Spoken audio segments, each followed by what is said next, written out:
Alright guys, we are on our way to see The Hobbit. Check it out. Oh, okay, thanks for ruining the video, Breezy. The phone's going off already. Breezy, turn that off. Right now, yeah, please. that's going to go off the fetus. This is Breezy. She was in our 3 disabled video, if you guys recognize her. Hello. So, we just want to do this to be all like, this is what we were like before we saw it. And then be all like, this is what we were like after we saw it. I'm seeing it tomorrow. Yeah, okay, this is my face before. Okay, we'll compare that to after. This is my face. So, we're seeing it in 3D at high frame rate, 48 frames per second. We want to know what this is all about. The future of We cinema. gotta see if this is freaking sick or not. I saw Freddie Wong, he really liked it. He's a believer, so... Believer in 48? Believer in 48, I'm a dude. believer. Well, we'll find out. Can I mean, we'll see. You know, technically it makes sense, but I guess we'll find out, so... Love you. Expectations going into this. They're high, but not as high as When they we were were kids. when I was a kid watching like the 2000s. I think my expectations back then were freaking unbelievably unreasonable. So I didn't like the second film in that trilogy for that reason. But I don't have such high expectations for this movie. You've mellowed out. Yeah, You calmed down a bit. I've become a reasonable. Oh, let's not freak out here. Let's just calm down. Shut up! Crazy here. Shut up! Case, what are your expectations, Case? My expectations are that this is going to be incredible, and 48 frames per second is going to blow my mind, and it's going to blow everyone's mind around me, and it's going to be the future of cinema. I'm expecting to like it. However, I'm cautiously optimistic, as the losers say. I'm not as optimistic about the 48 frames as I am about the pacing of the film. Yeah. Yeah. I think a lot of people complained about that. I think I will like that portion of the film, the story and the pacing, better than most people. I don't know how I will like 48 frames per second. Wise words.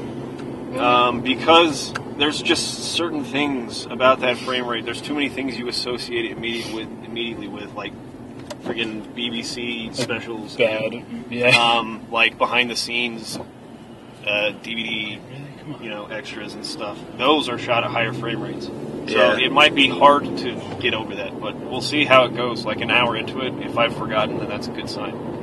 You know, I think that's why he made this movie so long, is so that people watch it, and they watch 48 frames for so freaking long that it's like, get used to it! And then the next movie maybe won't be as long, but everyone's gotten used to it. Alright, Breezy, what are your expectations? My expectations are that Mike's going to pass out when I pass out. You're going to pass out? Yep.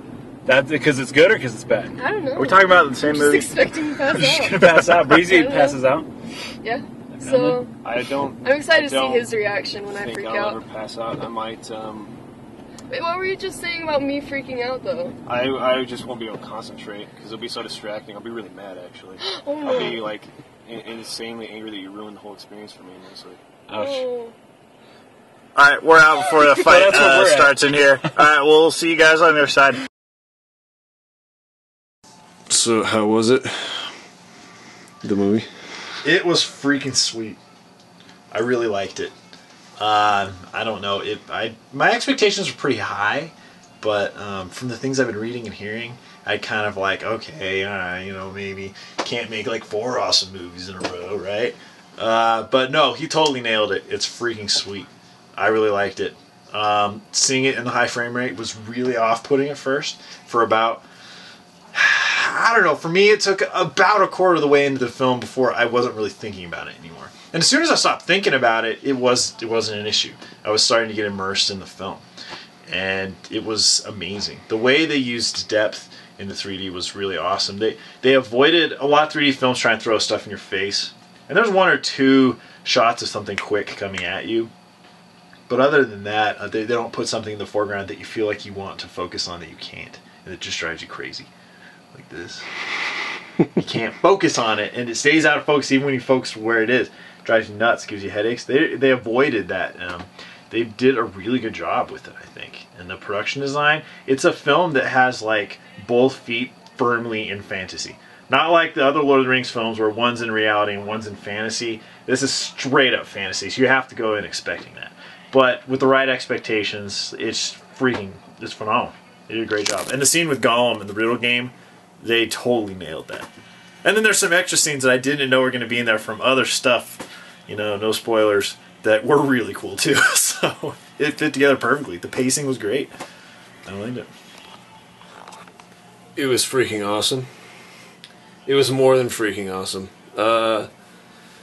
I, after seeing it, want to say I like it better than any of the Lord of the Rings films, but I think I'd have to think about it a little bit more before I could say I liked it better than the Fellowship of the Ring.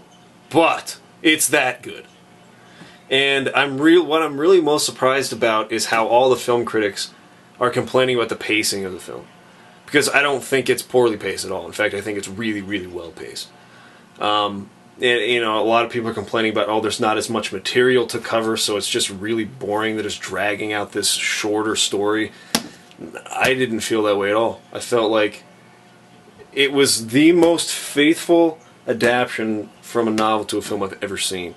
And I think it proves that it can be done really, really, really faithfully if you do it right. So, as far as the frame rate, it bothered me for a very short span of time, and then I was totally used to it. And there were times when I really felt, especially in the Shire, right at the beginning. There's an exterior shot, and it felt like you were there. It felt like you were in New Zealand, like right there on the set. It was crazy. It was really, really cool. And that's when I realized, okay, now I get the higher frame rate thing. So, I have basically no complaints with it. I think it's sick, and I think you should all see it. We might do another video in a couple of days where we give like a more lengthy review, if you guys want to see that. But yeah, there's a lot of stuff to talk about. Also, maybe we won't both be wearing our hoods. No, hoods. Hoods are sick, dude. Gotta be assassins. Yeah. So, anyways, you guys should definitely see it. If anyone's on the fence about seeing it in high frame rate, I would just go do it. Because my opinion is that it's something that's here to stay, at least paired with 3D. It works really well paired with 3D. Because it kind of counters all the problems people have with the sickness and the nausea, and they balance the 3D really, really well. It's kind of crazy because there are times where it just seems like a really, like the best video game you've seen in your life. It's really weird. It's hard to explain. But they've just made noticeable leaps and bounds in the CG over the previous trilogy. It's crazy. I mean, like, Gollum on screen is just freaking perfect.